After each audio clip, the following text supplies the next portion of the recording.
Fnac, le maire du Havre, aux côtés duquel j'irai m'engager à partir de l'année prochaine pour les élections municipales, qui a tout simplement arraché une ville à une emprise communiste qui durait depuis à peu près 25 ans et qui l'a transformée en une espèce de lieu sinistre, gris et qui n'attirait aucune convoitise, en une ville qui est véritablement maintenant un lieu d'attractivité, non seulement pour l'activité maritime, CGM, CGT peut-être, mais même avec la CGT, de grands progrès ont été réalisés et qui a réussi aussi à la faire classer au patrimoine universel de l'UNESCO, tout simplement parce que c'est une œuvre architecturale de Perret qui en vaut la peine. Donc rien n'est jamais perdu, Jean-Claude, tu as raison, il n'y a pas de fatalité à ce que l'Est parisien appartienne de jure ou de facto au Parti socialiste.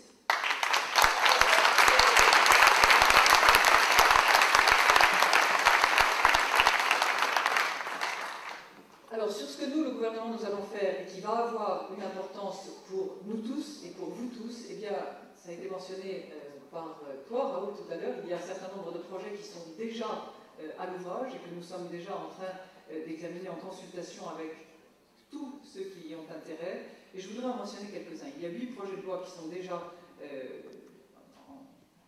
en élaboration quasi définitive.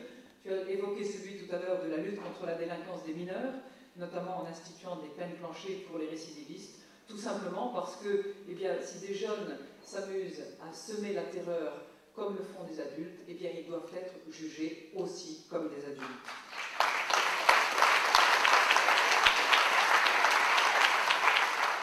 Parce que s'ils se prennent pour des grands, s'ils veulent qu'on les prenne pour des grands, eh bien, nous allons les traiter aussi comme des grands.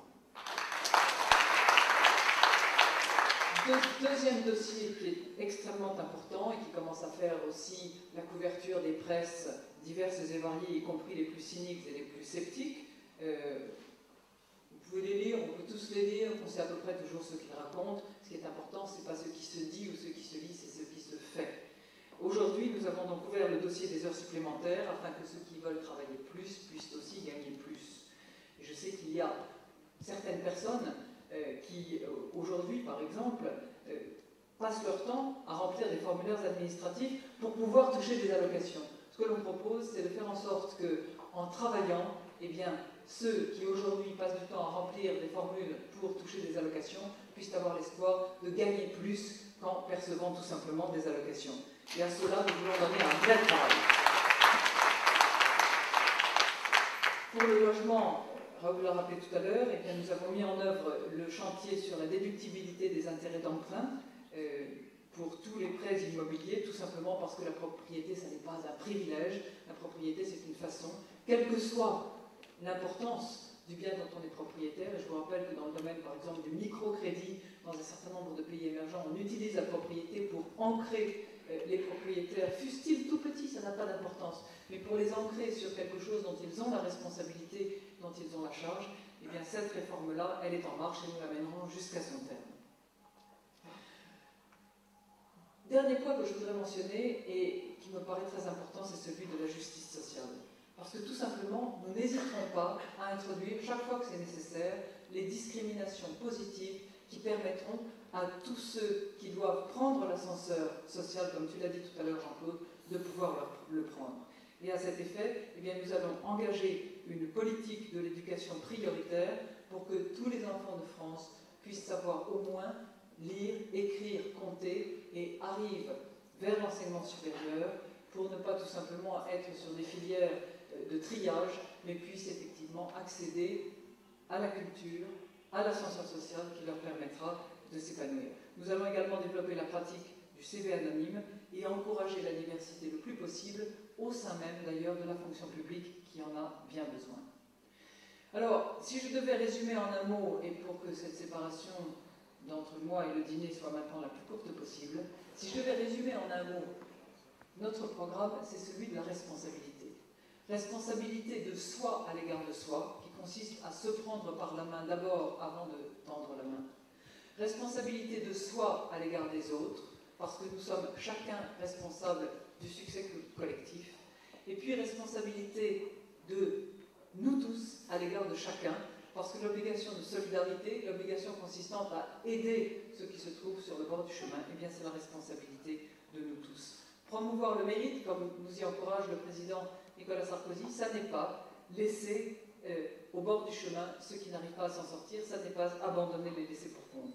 Au contraire, je crois que pour être vraiment généreux, il faut avoir chassé toute aigreur, toute jalousie, tout sentiment d'injustice, parce que aider les autres, c'est aussi s'aider soi-même.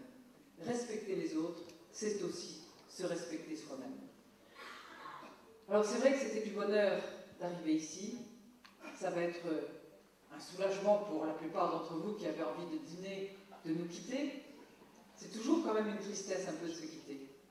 Et c'est une tristesse qui est teintée de bonheur parce que moi j'ai le sentiment que tous ensemble, en soutenant nos candidats partout à Paris, candidats de notre famille politique, eh bien nous allons renforcer ce mouvement vers une France neuve, vers une France confiante et vers une France dynamique. Une France qui ne craint pas de proclamer haut et fort les valeurs auxquelles elle est attachée. Alors, je voudrais vous citer, dernier auteur que je cite ce soir, cette fois-ci, René Raymond.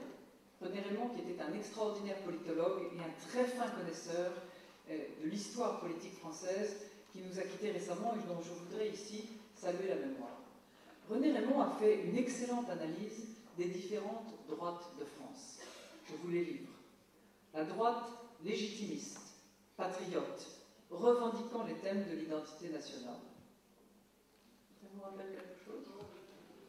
La droite bonapartiste, incarnée par des leaders véritablement populaires et à l'écoute du peuple. Ça vous rappelle quelque chose? Et enfin la droite orléaniste, inscrite dans la tradition libérale. Ça vous rappelle quelque chose? Eh bien moi, il me semble que la particularité de Nicolas Sarkozy, c'est d'incarner ces trois droites-là en même temps. La légitimiste, la bonapartiste et l'orléaniste. Mais il fait plus et mieux que cela, car il incarne ces trois droites-là dans une dimension qui les transcende toutes, qui est un amour profond, une véritable passion, que certains qualifient d'agressivité, bêtement parce qu'ils n'ont rien compris, une véritable passion pour la France, pour les Français, pour le destin de la France et pour le destin des Français.